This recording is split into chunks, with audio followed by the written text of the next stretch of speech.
वालेकुम व्यूअर्स, उम्मीद करता हूँ कि आज सब लोग खैरियत से होंगे। आज जो है हम डिस्कस करेंगे कि व्हाट इज़ ग्लोबलाइजेशन, कि ग्लोबलाइजेशन क्या है, इसकी डेफिनेशन जो है ग्लोबलाइजेशन की उनको हम डिस्कस करेंगे। इसी तरह ग्लोबलाइजेशन को जो टाइप्स हैं उनको एक्सप्लेन करने की कोशिश करेंगे और advantages of globalisation and challenges of globalisation in 21st century जो है इन चीज़ों को हम जो है वो डिस्कस करेंगे। What is globalisation? ग्लोबलाइजेशन है क्या? The process by which business and other organizations develop international influence or start operating on an international scale। यानी ग्लोबलाइजेशन जो है वो एक प्रोसेस है जिससे बिजनेस या दूसरी ऑर्गेनाइजेशन जो है वो एक इंटरनेशनल लेवल पे अपना इन्फ्लुएंस जो है वो स्टार्ट करते हैं, इन्फ्लुएंस करना इंटरनेशनल लेवल पे स्टार्ट करते हैं या इसी तरह इंटरनेशनल स्केल पे ऑपरेट करना स्टार्ट करते हैं। लाइक आप चले जाएं एक सेंचुरी अगो चले जाएं, आपको इंटरनेशनल ऑर्गेनाइजेशन का कॉन्सेप्ट नहीं मिलेगा। आईएमएफ जो है एक इंटरनेशनल मॉनेटरी फंड की ऑर्गेनाइजेशन, इसी तरह यूएनओ जो है यूनाइटेड नेशन ऑर्गेनाइजेशन एक वर्ल्ड वाइड ऑर्गेनाइजेशन है। इनका कॉन्सेप्ट आपको 1950s 40s के बाद मिलता है, इससे पहले आपको ये कॉन्सेप्ट नहीं मिलेगा। ये चीज़ ग्लोबलाइजेशन है। इसी तरह globalisation is a process of interaction and integration among people, companies and government world wide. Globalisation जो है ये एक प्रोसेस है जिसमें लोग आपस में, लोग हों या कंपनीज हों या मुख्तलिफ कंट्रीज़ की जो गवर्नमेंट हैं वो आपस में इंटरेक्ट करती हों, इंटीग्रेट करती हों ताकि वो डिसीजंस मेकिंग प्रोसेस कर सकें। इसी तरह ग्लोबलाइजेशन जो है वो स्प्रेड ऑफ इंफॉर्मेशन है, टेक्नोलॉजी है, प्रोडक्ट्स है एंड जॉब जो है across national borders and culture. इनके ग्लोबलाइजेशन की वजह से जो है वो इंफॉर्मेशन, टेक्नोलॉजी, प्रोडक्ट्स जो है इनको आप अपने बॉर्डर के बाहर जो है वो फैला सकते हैं। लाइक अगर कोई कंट्री जो है वो टेक्नोलॉजिकली जो है वो इतनी मॉडर्न नहीं है तो वो टेक्नोलॉजी को अपनी कंट्री में इम्प्रूव करती है। Like all over the world जो है हर कंट्री जो है वो टेक्नोलॉजी में एडवांसमेंट नहीं कर सकती, रिसर्च नहीं कर सकती, इतनी उनके पास इकोनॉमिक रिसोर्सेज नहीं है, तो वो इजीली टेक्नोलॉजी को अदर कंट्री से इंपोर्ट कर लेंगे। लाइक हमारे पास एग्जांपल है, अगर आपकी कंट्री में आईफोन वगैरह जनरेट नहीं होती है, आईफोन मैन्युफैक्चर नहीं होते, तो आप दूसरी कंट्री से उन्हें इम्पोर्ट कर लेते हो। इसी तरह आप मर्सिडीज, ऑडी, रोल्स रॉयस, ये लग्जरियस गाड़ियाँ जितनी भी हैं आपकी कंट्री में अगर ये मैन्युफैक्चर नहीं होती तो आप दूसरी कंट्री से इनको इंपोर्ट कर लेते हो। ये सारा जो है आप ग्लोबलाइजेशन की वजह से मिलेगा। इस तरह कल्चर में भी आपको वैरायटी मिलेगी। ये सारी चीज़ें ग्लोबलाइजेशन की वजह से ही पॉसिबल हुई हैं। अब हम जो है वो टाइप्स ऑफ ग्लोबलाइजेशन को डिस्कस करते हैं कि following are the types of globalisation, जिनमें सबसे पहले इकोनॉमिक ग्लोबलाइजेशन आती है, फिर पॉलिटिकल ग्लोबलाइजेशन है, फिर सोशल ग्लोबलाइजेशन है एंड देन कल्चरल ग्लोबलाइजेशन। हम जो इनकी टाइप्स इनको दो हिस्सों में डिवाइड करके डिस्कस करेंगे। सबसे पहले हम इकोनॉमिक और पॉलिटिकल ग्लोबलाइजेशन को डिस्कस करेंगे, then social and cultural globalisation. अब पॉलिटिकल और इकोनॉमिक ग्लोबलाइजेशन जो है ये साथ साथ चलती है, क्योंकि कोई भी कंट्री है ना उसकी पॉलिटिक्स और इकोनॉमिक्स जो है वो एसोसिएट करती हैं, क्योंकि पॉलिटिकल स्टेबिलिटी इकोनॉमिक स्टेबिलिटी की वजह बनती है।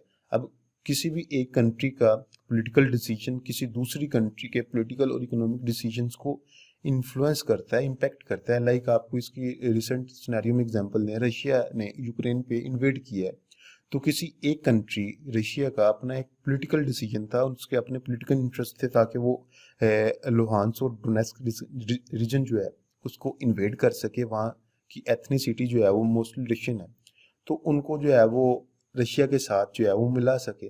अब वो एक कंट्री का डिसीजन था, इन रिटर्न उसने सारी दुनिया की इकोनॉमिक्स को, पॉलिटिक्स को जो है वो इन्फ्लुएंस किया है। किस तरह के, जैसे ही रशिया ने यूक्रेन पे इन्वेड किया है तब से यूनाइटेड नेशन ने उन पर इकोनॉमिक सैंक्शंस या इकोनॉमिक एम्बार्गोस लगाना स्टार्ट कर दिए हैं। एज अ रिजल्ट जो है जब उनके ऊपर इकोनॉमिक एम्बार्गो लगी है तो रशिया जो है वो किसी दूसरी कंट्रीज के साथ ट्रेड नहीं कर सकता ओपन मार्केट में, वर्ल्ड वाइड बायलैटरल रिलेशन से ट्रेड कर सकता है। अब रशिया जो है वो उसकी इकोनॉमी जो है वो मोस्टली नेचुरल रिसोर्सेज पर भी डिपेंड करती है। वो ऑल ओवर द वर्ल्ड जो है वो एनर्जी को एक्सपोर्ट करता है in the form of LNG, oil, many other farms जो है। अब एज अ रिजल्ट जब उसने इन्वेड किया है तो एनर्जी प्राइसेस इंक्रीज हो गई हैं। एनर्जी के साथ साथ रशिया और यूक्रेन जो है वो दुनिया की 30% गंदम जो है, वीट जो है उसको एक्सपोर्ट करते थे, उसके साथ फूड प्राइसेस भी इंक्रीज हो गई हैं। इवन के इजिप्ट जो है वो उसकी 99% इम्पोर्ट ऑफ वीट जो है वो यूक्रेन से आती है। तो विद यानी कि एक कंट्री के इकोनॉमिक डिसीजन या पॉलिटिकल डिसीजन ने ऑल ओवर द वर्ल्ड जो है वो इन्फ्लुएंस किया है। ये जो है ये पॉलिटिकल और इकोनॉमिक ग्लोबलाइजेशन की एग्जांपल है।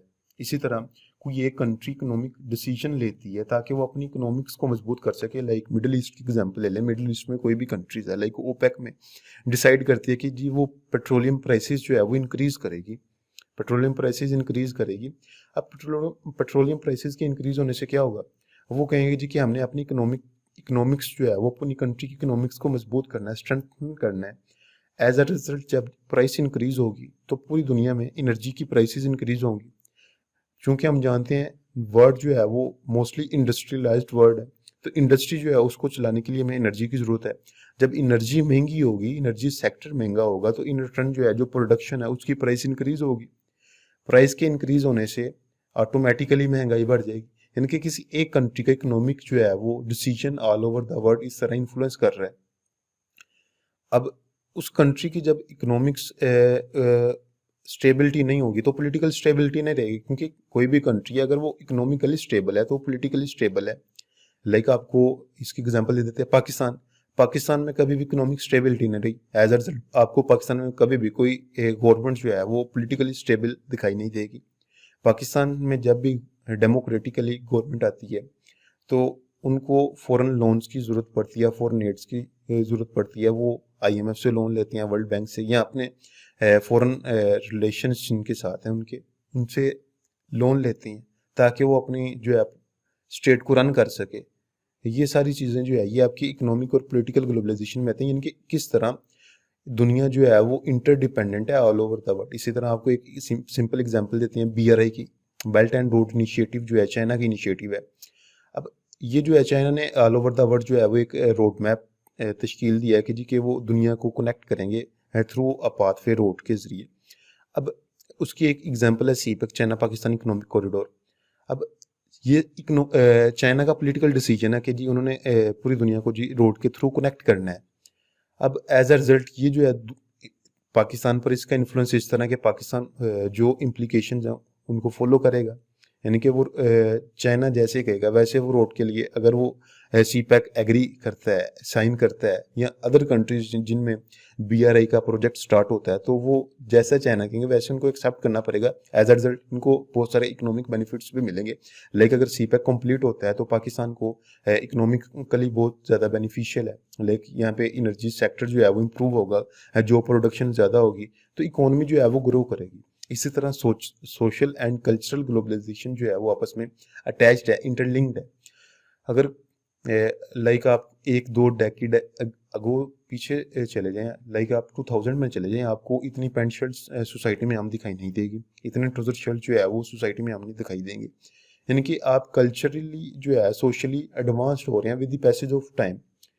It is all due to the process of globalisation. यानी कि ये सारा ग्लोबलाइजेशन का ही थ्रू जो है वो आप मॉडर्न हो रहे हैं। लाइक कल्चरली अब आपकी जो है वो खुराक में पिज़्ज़ा, बर्गर, वो मैकडोनल्ड का हो या कोई भी फास्ट फूड जो है वो ऐड हुआ है, ये सारा ग्लोबलाइजेशन की वजह से हुआ है। 2 डेकेड गो चले जाएं, 2 डेकेड पीछे चले जाएं, तब इन चीज़ों का तस्वर ही नहीं था। लाइक मोबाइल है, मोबाइल का तस्वर जो है वो मुशर्रफ के दौर में पाकिस्तान में स्टार्ट हुआ है। उससे पहले जो है था वो मोबाइल इतना आम नहीं था। PCOs थे तो लोग वहाँ से कॉल वगैरह करते थे, तो उनको वहाँ से कॉल वगैरह मसूल होती थी। ये सारा जो है हम जो एडवांसमेंट की तरफ जा रहे हैं ये सारा ग्लोबलाइजेशन के ही इम्पैक्ट्स हैं। नाउ एडवांटेजेस ऑफ ग्लोबलाइजेशन, हम जो है एडवांटेजेस डिस्कस करते हैं कि ग्लोबलाइजेशन के एडवांटेजेस क्या है। एक्सेस टू न्यू कल्चर, कि हम न्यू कल्चर्स की तरफ जो है वो रसाई हासिल करते हैं। Like all over the world जो है हम एक मोबाइल के थ्रू कनेक्टेड है, इंटरकनेक्टेड है।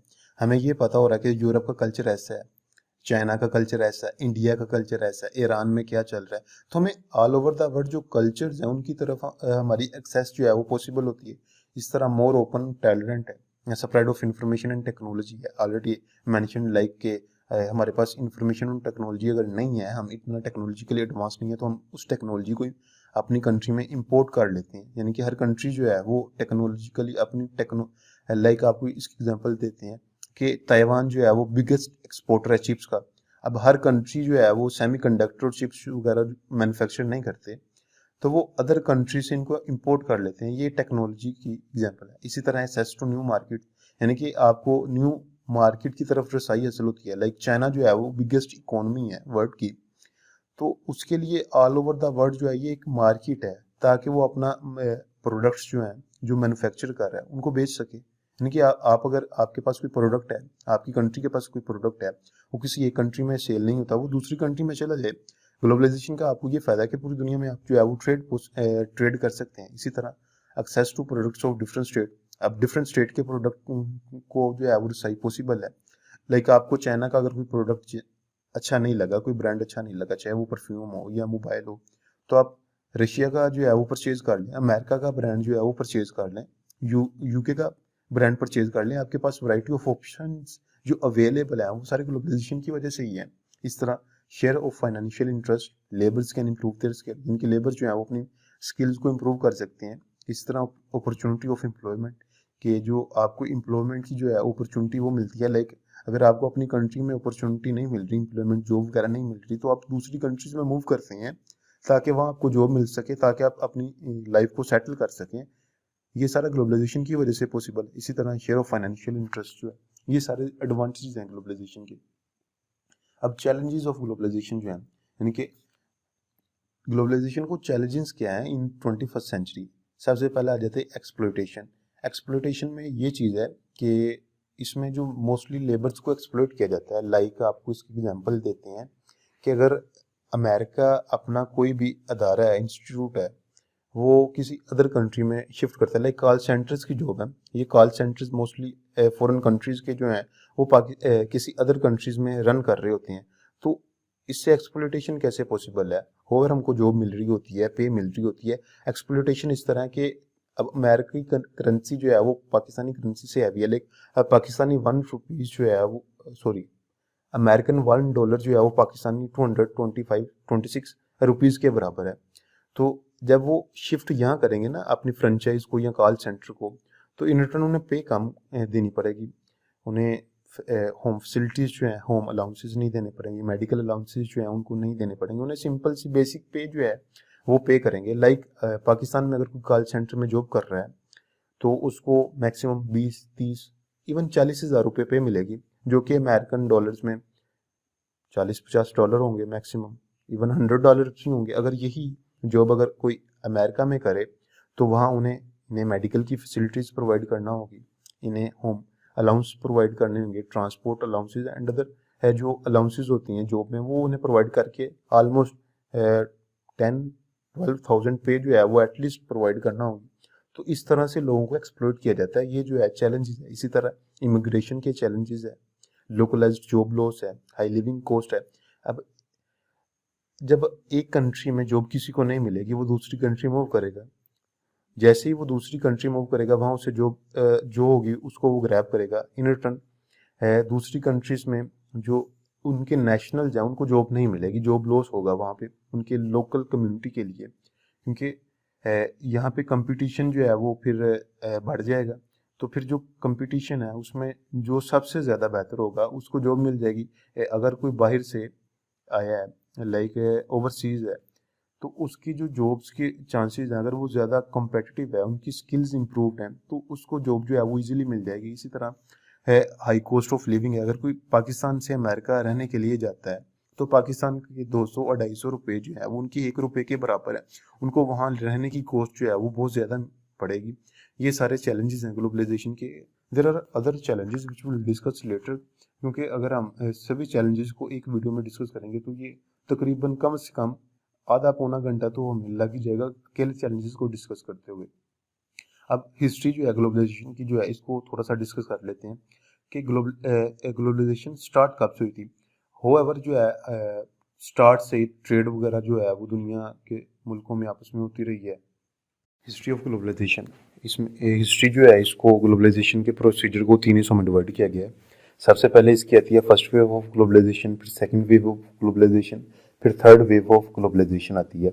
ये कहना कि जी के फर्स्ट वेव के बाद जो है वो या फर्स्ट वेव के दौरान ही ग्लोबलाइजेशन स्टार्ट हुई है, ये गलत बात है, क्योंकि इससे पहले सिल्क रूट जो थे वहाँ से ट्रेड होती रही है जब चाइना और रोमन एम्पायर थी, यानी कि तकरीबन फर्स्ट या सेकंड सेंचुरी में या 5th सेंचुरी के अराउंड अबाउट।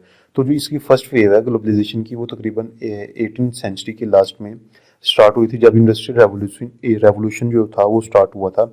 जब स्टीम इंजन बनना शुरू हुआ था, प्रिंटिंग प्रेस जो थी स्टार्ट हुई थी, इंडस्ट्रियल रेवोल्यूशन ये था कि इंडस्ट्रीज जो थी वो लगना स्टार्ट हो गई थी, तो लोगों को लोग गांव से शहर की तरफ मूव कर रहे थे, क्योंकि तब जो थी इंडस्ट्री 24 आवर्स जो थी वो रन कर रही थी, तो मजदूर जो थे वो काफ़ी तादाद में जो थे वो मूव कर रहे थे गांव से शहर की तरफ, ताकि उनको जो है वो जॉब्स मिल सकें, ताकि अपना वो लिविंग स्टैंडर्ड जो है वो इनको इम्प्रूव कर सकें।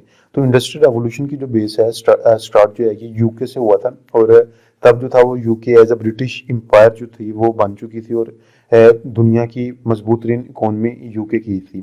और सेकंड वेव जो है ग्लोबलाइजेशन की वो तकरीबन फर्स्ट वर्ल्ड वार के बाद स्टार्ट हुई थी 1940s के बाद, यानी कि 1970s में जो थी फर्स्ट वर्ल्ड वार एंड हुई थी, तब सेकंड वेव ऑफ ग्लोबलाइजेशन जो था वो स्टार्ट हुआ था। इसी तरह थर्ड वेव ऑफ ग्लोबलाइजेशन जो है वो ड्यूरिंग कोल्ड वार पीरियड या आफ्टर सेकंड वर्ल्ड वार कह लें, कि कोल्ड वार पीरियड जो था वो 1945 से लेकर 1990s या 91 तक जो रहा था, वो रहा था कोल्ड वार का पीरियड। तब जो था वो लोग मूव कर रहे थे ताकि अपने लिविंग स्टैंडर्ड्स को जो है वो इम्प्रूव कर सकें। होवेवर ग्लोबलाइजेशन का प्रोसीजर अभी भी स्टार्ट है, क्योंकि अभी भी लोग जो है कंट्री से दूसरी कंट्रीज मूव कर रहे हैं जॉब्स के लिए, मार्केट्स के लिए, ट्रेड के लिए।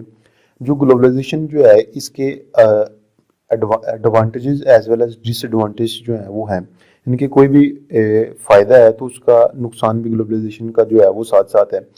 लेकिन जो भी है, आप लोगों का लिविंग स्टैंडर्ड जो है वो ग्लोबलाइजेशन के थ्रू इम्प्रूव हुआ है, और लोगों का टेक्नोलॉजिकल सेक्टर जो है वो इम्प्रूव हुए हैं, क्योंकि कोई एक कंट्री जो है वो इतना एडवांसमेंट की तरफ मूव नहीं कर सकती। तो इसी तरह वैरायटी ऑफ कंट्रीज जो है वो, कोई एक कंट्री किसी सेक्टर में इम्प्रूव्ड है, कोई दूसरी कंट्री किसी अदर सेक्टर में इम्प्रूव्ड है, तो आप लोग उनसे वो चीज़ जो है, इनकी इम्प्रूवमेंट जो है वो परचेज कर लेते हैं, वो अपनी कंट्री में इंपोर्ट कर लेते हैं। ये जो आपको मेन एडवांटेजेस है ग्लोबलाइजेशन के। उम्मीद करता हूँ कि आपको ग्लोबलाइजेशन का कॉन्सेप्ट जो है वो अच्छे से समझ आ गया होगा।